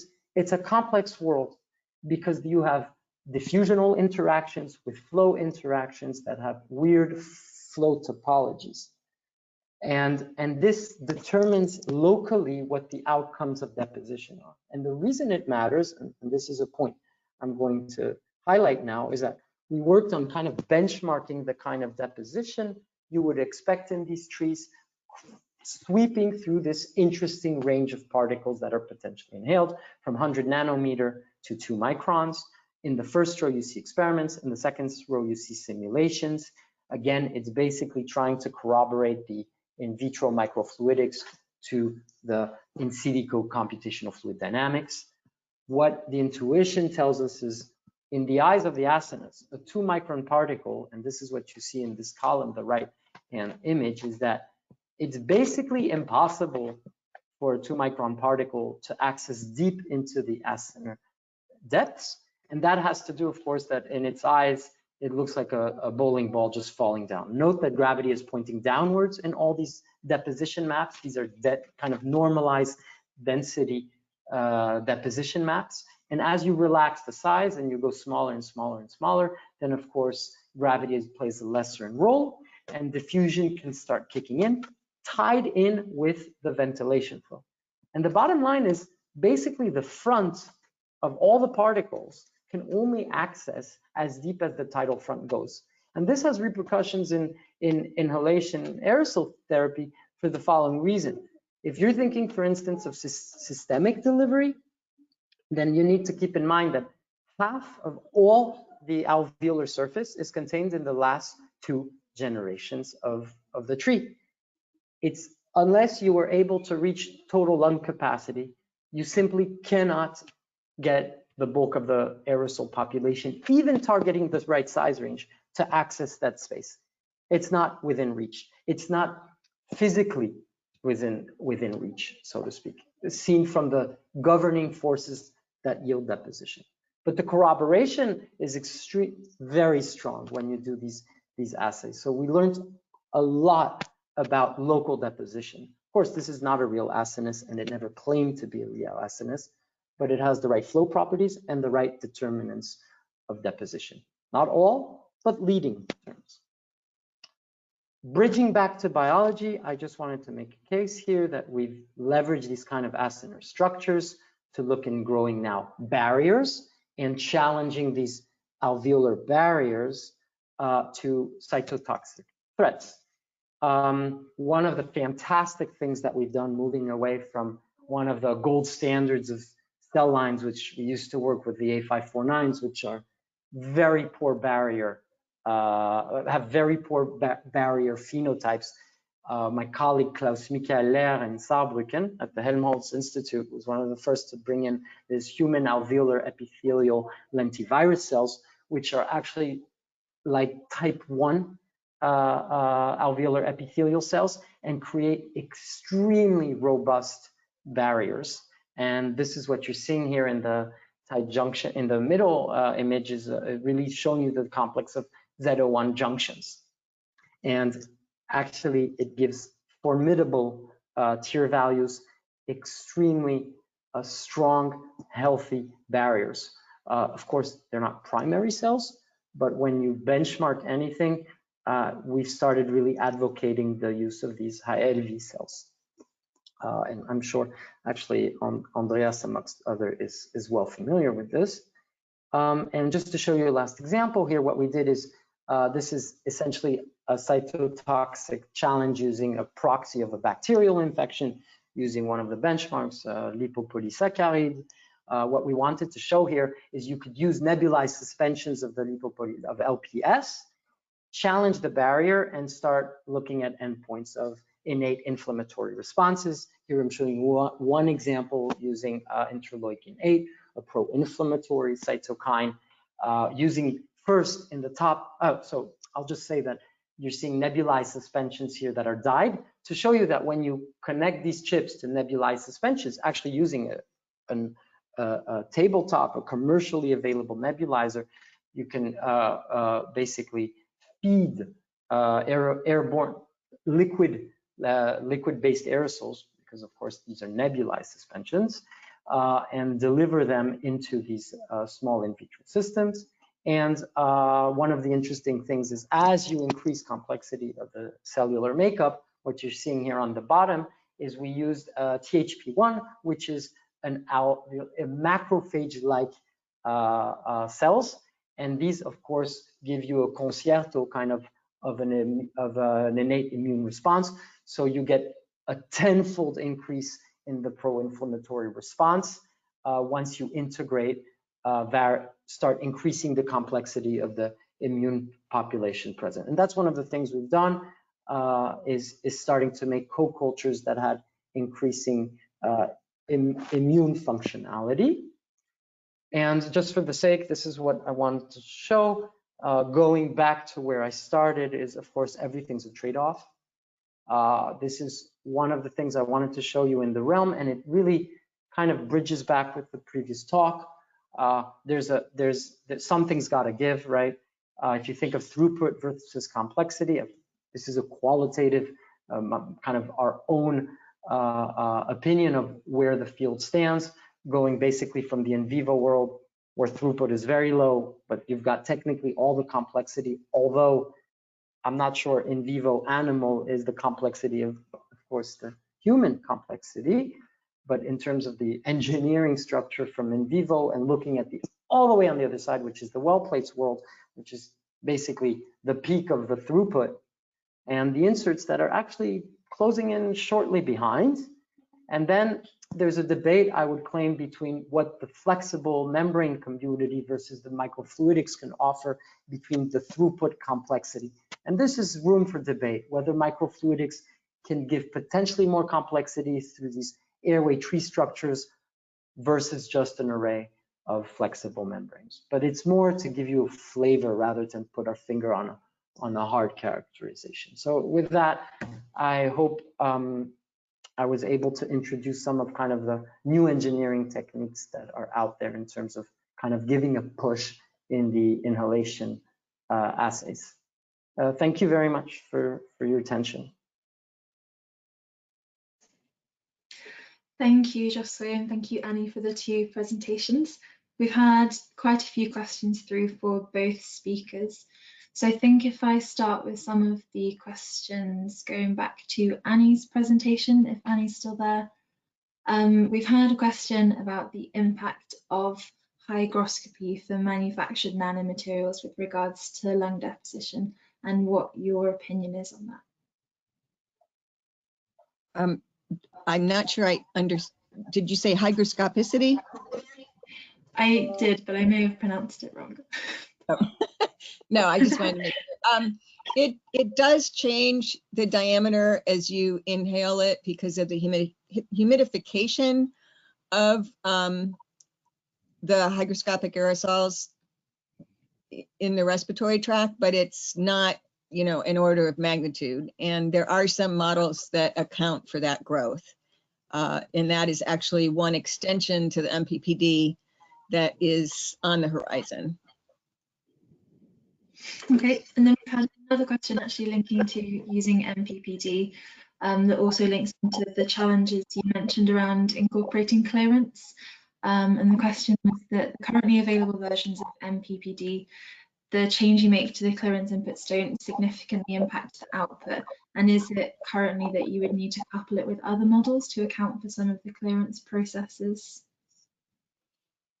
You could certainly interface the deposition predicted by MPPD with other clearance models. I would note, though, that you can change the clearance rates in the current version of MPPD, and I don't yet have the peer review comments back, but one of the extensions that we are also entertaining is incorporating transfer to blood and more specification of what the different parameters in the clearance rates represent so that you could then assail them with experimental data. So I hope that helps. Thank you. And then a final one for you is a more general one on facilitating the implementation and acceptance of norms. And is there room, in your opinion, in the regulations currently in the US, or are there changes needed first to be able to use norms? I'm sorry, I could barely hear the last part. Can you repeat it? Yes, sure. So are there changes needed to the regulations first to be able to use NAMs for the risk assessment, or is there room in the regulations as they are in the US? I'm not aware that the regulations change, but I'm not, Gino might be able to speak to that. I'm not on the work groups regarding that evaluation of the flexibility of the regulatory standards. Certainly, NAMs and dosimetry both were embraced in the new chemical substance arena. And I think it's really more a matter of demonstrating their utility and reliability and building confidence in order to have them applied in risk assessment in general. Okay.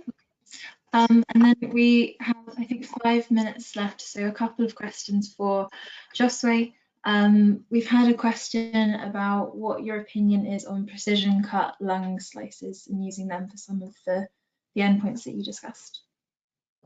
Myself, I have near zero experience using them. I know a number of colleagues who do with pertinent review articles that have discussed some of these.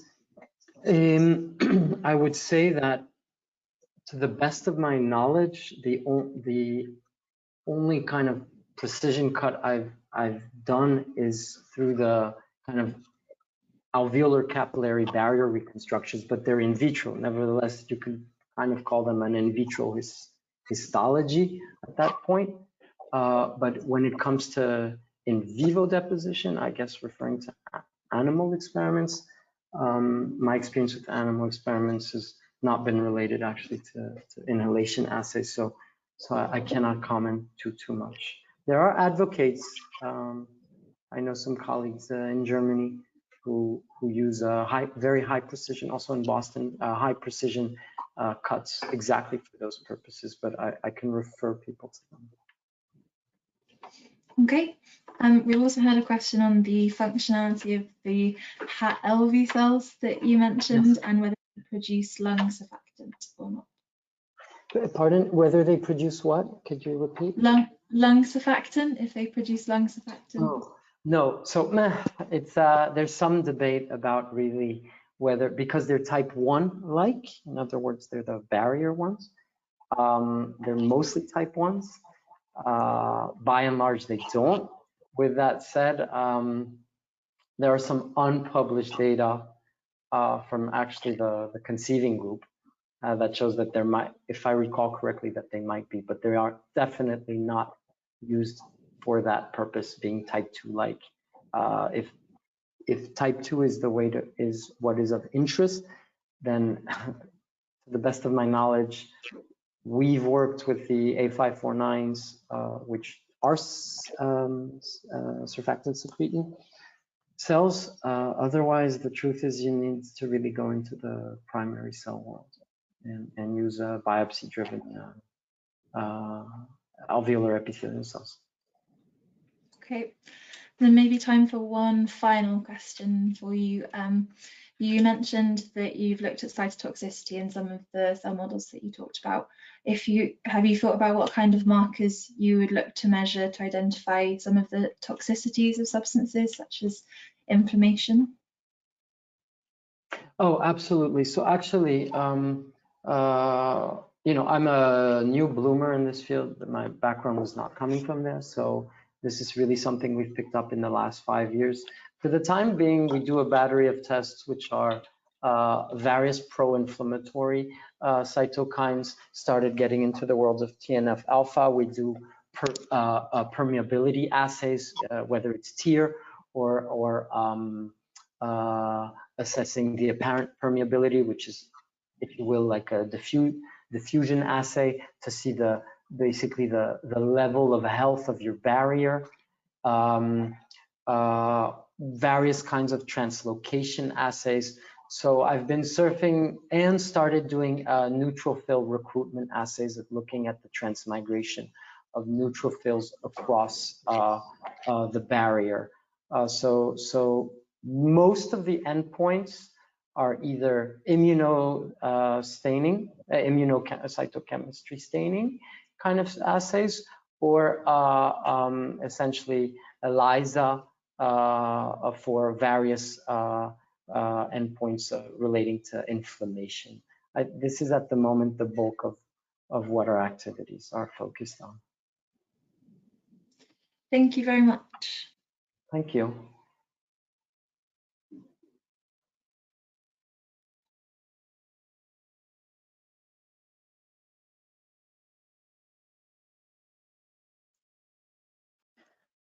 Thank you everyone again for joining today's webinar, and to our speakers. And please make sure to register for our next webinars in this ongoing series on May 26th and June 2nd. Enjoy the rest of your day. Bye.